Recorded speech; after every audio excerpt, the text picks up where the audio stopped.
Hi, my name is Josh Gottry. Welcome to today's weekly lesson. We're going to look at the Stevens grip for Four-Mallet keyboard percussion instruments. This is a grip that has been called a number of different things. Musser-Stevens, Stevens, independent, Stevens, independent. All of this derives from a couple characteristics. First of all, this grip originated as something that was developed by Claire Omar Musser as a grip for holding four mallets completely independently, such that the mallets didn't cross in the hands. At that point in time, the back of the hand faced up, and it wasn't particularly as flexible as it is now in its current form. One of the key figures in both transitioning to what we now consider the independent or Stevens grip was Lee Howard Stevens, along with his teacher Vida Chenoweth, and then Lee Stevens also kind of codified the grip with his book Method of Movement. And so typically when you hear the term Stevens grip, it encompasses this spectrum of development for this independent grip based on the original Musser Four-Mallet grip. Of course, it's called independent because the mallets do not cross in the hand. Unlike the Burton grip and the traditional grip where the mallets cross, the independent or the Stevens grip relies on the mallets being completely independent, not touching and not crossing within the hands. So we're going to talk about a couple of the details of this grip and a little bit about the stroke motion just to get things started. And certainly with anything that is as detailed or complex as this, I highly recommend you work with a teacher or seek out some method books that will detail some of these specifics.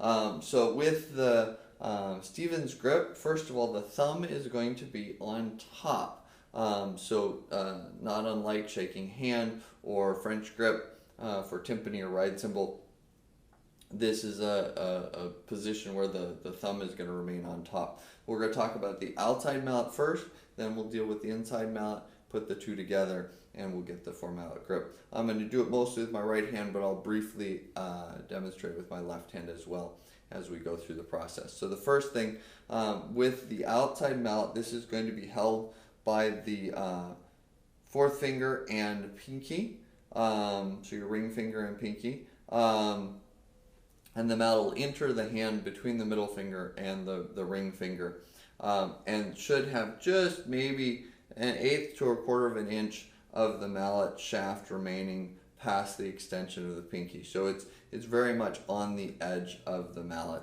shaft. Typically this grip makes use of birch shafts because we're holding so close to the end. The rigid or unflexible shaft is preferred for control of the mallet. So we've got this mallet in between the middle and ring finger, the ring finger and pinky wrapped around the shaft, and we have the thumb on top. And so this is ideally our starting position. We want to be able to just hold this mallet straight with those two back fingers, thumb on top, completely relaxed.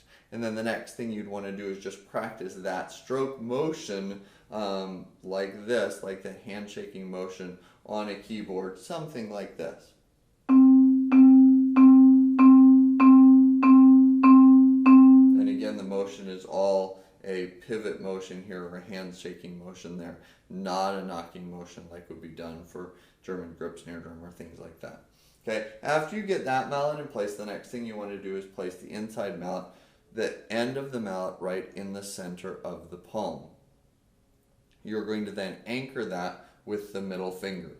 Okay, now notice my middle finger is touching the end of the mallet shaft right in the center of my hand. At this point in time, I have not yet used my index finger or thumb. In fact, some people recommend to be able to, shoot up your water gun or whatever here with your thumb and first finger to be able to prove that you have the grip in place without those elements there. Now, it's virtually impossible to play without involving the thumb and first finger. But we want to make sure that those are not actually anchoring this inside mallet, that it is being anchored by the middle finger. So what I'm going to do then is just curl my index finger lightly under that inside mallet and rest my thumb on top of that inside mallet. And that adds a degree of stability. And you'll notice that the position of the thumb and first finger is not too unlike what I would do if I were holding two mallets just with a normal grip there. There's my fulcrum. So as I come to this four-mallet grip, my thumb and first finger remain almost in that exact same position, so that creates a fulcrum point there with my thumb and first finger and allows the mallets to be controlled. Now at this point in time, my thumb is still on top and both my mallets are parallel. We want to make sure that they don't look like this when the thumb is on top. Notice now I've got one mallet far above the other. Okay, the temptation at that point in time, instead of adjusting the grip, is to turn the hand over. And we end up with the back of the hand or kind of the middle of the hand facing up in order to make the mallets even. We want to make sure the thumb is always on top. Two things that can prevent this or fix this uneven mallet level if the grip with the thumb still on top. First of all, make sure that the first finger is not squeezing under the thumb. As soon as the first finger comes under the thumb, this mallet shoots out. I want to make sure that first finger stays out with the thumb so that the mallet can have a nice angle across or even a little bit down. This last thing, the second thing, is some lazy back fingers.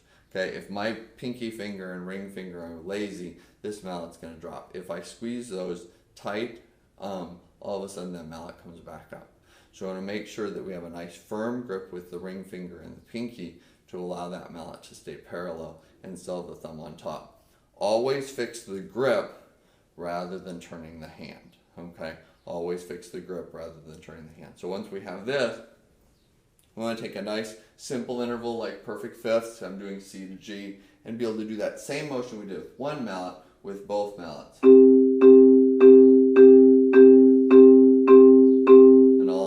Again, that hand shaking motion. Okay, I'm going to do the same thing with the left hand just to show this. Okay, so first thing, ring finger and pinky. We're going to take that first mallet right on the edge. Okay, nice and tight to the hand.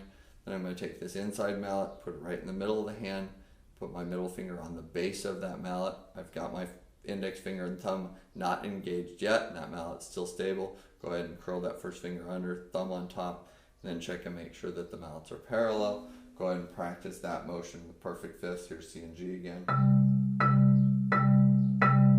And just being able to do that. Okay, so there's the basics of the grip. Now there's a couple things obviously we can do beyond that as far as different strokes and things like that, and just interval spacing as well. So a couple things we'll look at. First of all, how to make the mallets go open and close. Well, that's mostly going to be controlled by that thumb and first finger. As we pull the mallet in, we can get a smaller interval. As we push the mallet out, we can get a larger interval. And as we push the mallet out, you can also even slightly rotate the mallet. Okay, so you can see my thumb curling over the index finger slightly as that mallet pushes out, and the mallet is rotating to help get that wider interval. If I need to get really wide, in addition to pushing that out, I'm going to open my back fingers up a little bit, pull them to, almost like I'm trying to reach the edge or the base of my finger with my fingertip. That pulls that mallet open to give myself nice wide intervals as well. And then I can pull that back in, and then I pull this back in.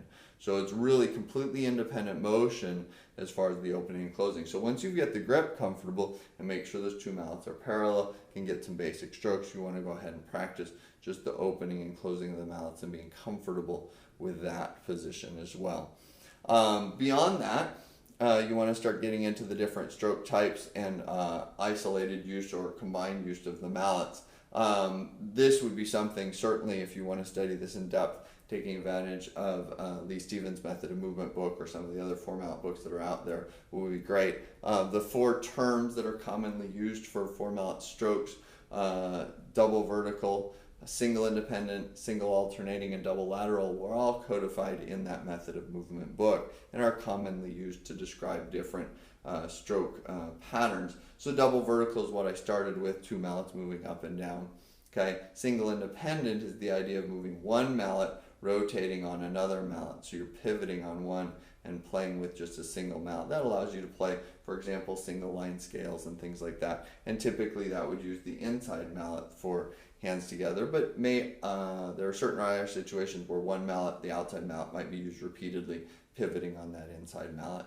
Single alternating is not surprisingly one mallet at a time, alternating back and forth within the hand. And double lateral is a stroke that somewhat like double vertical in that both hands move up and down, but there's a little bit of a flip of the wrist to be able to execute the two hands in quick succession. So there's just some basics. Again, that would take another lesson or two to cover in more depth, but at least you've got the basics of the Stevens grip. Have a great day.